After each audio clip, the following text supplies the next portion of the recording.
พาเข้าไ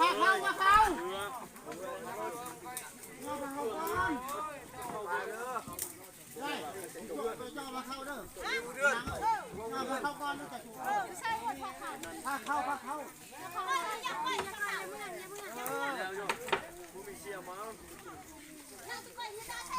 แม่ลงแม่จะถูก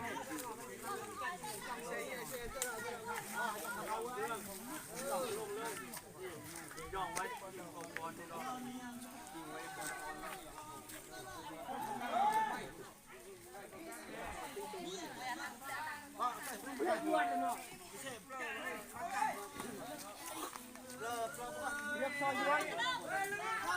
ตักตะกี้แม่ตักหัวหุ่น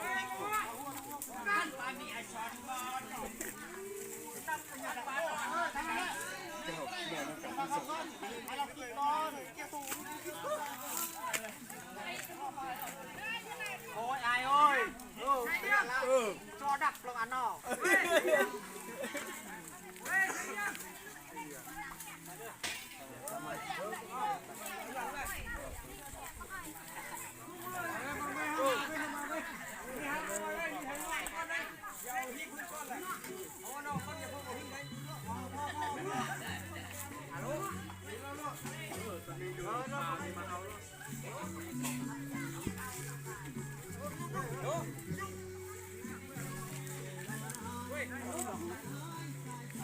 ไปดิ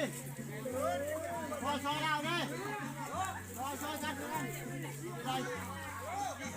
มาพี่คุณลุงก็ได้คุณลุงพี่มาอยู่บ้านมาถึงเดียวก็ได้ได้ตรังกับว้าวเชิงดีเชิงขิดเลยพี่เบิร์ดหนักรอก็ได้ขิดอัตรามาต่อยตัวเล็กเป็นหนักกระเชิงนี่ก็ไม่เนี่ยดูให้เห็นแล้วเบิร์ดเฮ้ยปักเลย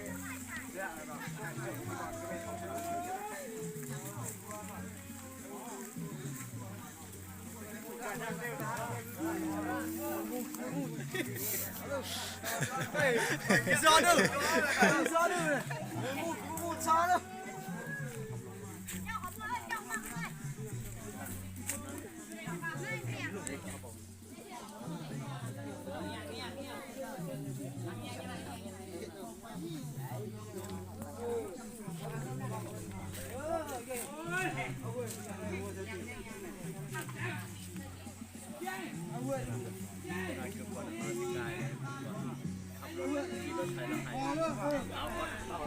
มันหนาวมันชีเด้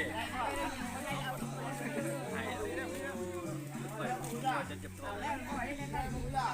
เอาเขาบินไปแต่นี่คนได้ไปฮอน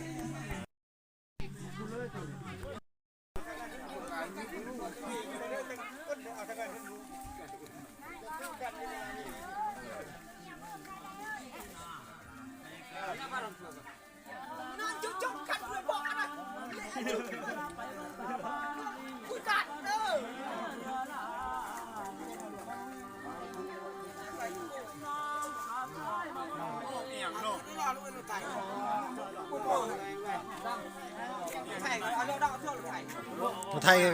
ข้าวเนาะรถไทยอ่ะ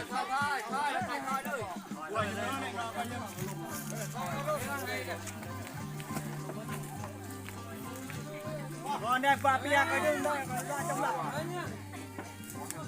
ได้ปลาบูกระดองไม้ก็มาดูหน้ากระดองไม้หมดได้ไปได้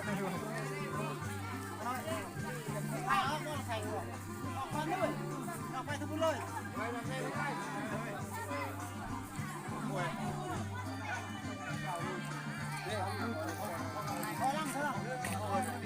พอ อยเว้ย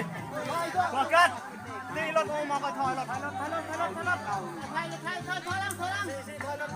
ถอยกันนั่งถอย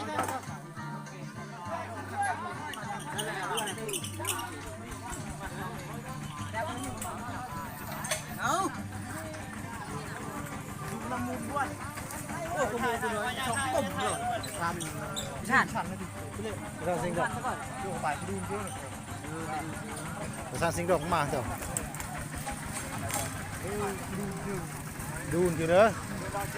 โดนจีไฟปูตั้งไง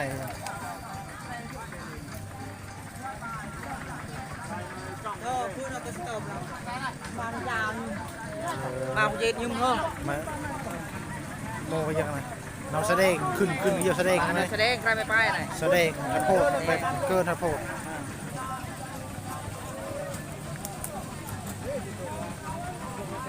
จีซึนักคือแสดงเนี่ยไว้กลางคืนกันเลย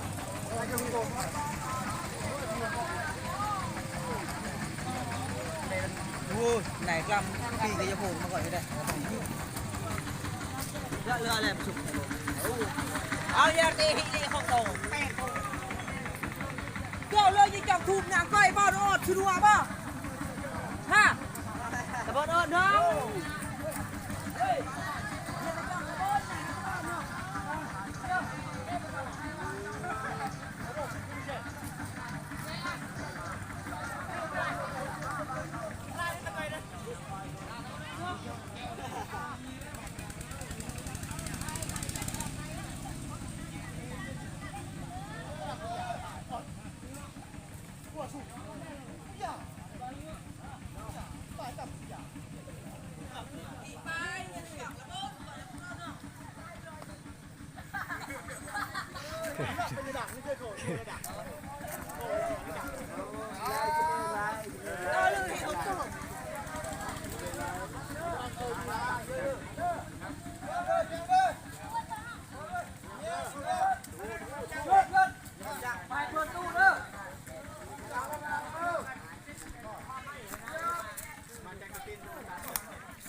บรรดาญาติพี่น้องเพื่อนหาย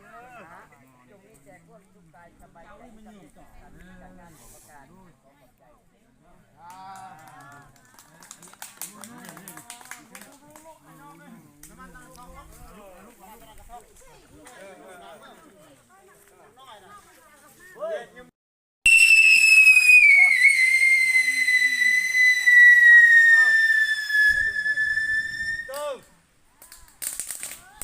ทุกนายเยอะๆเอาลงบนมือเนาะไม่เพื่อเขาสักสว่างสันพาเนาะ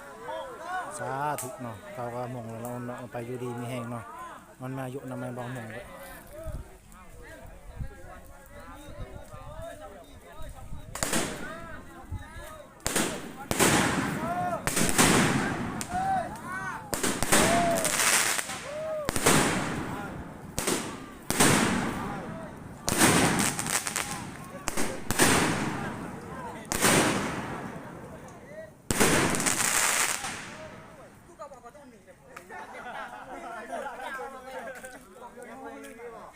จักดอก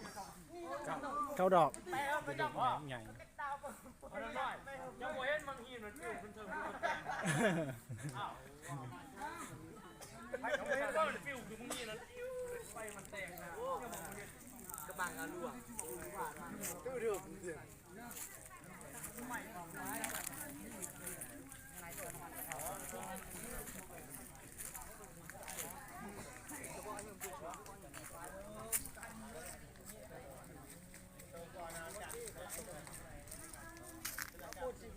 แงงด้วย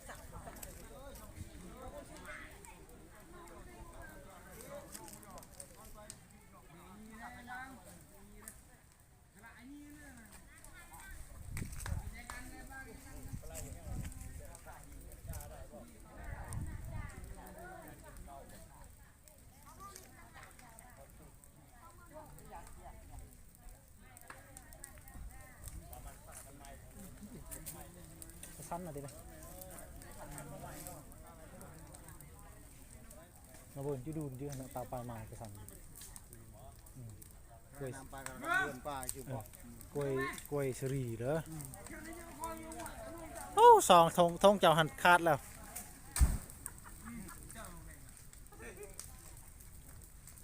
เฮ้ยฟังนี้เลยนี่ฟังนี้เลยเว้นใหม่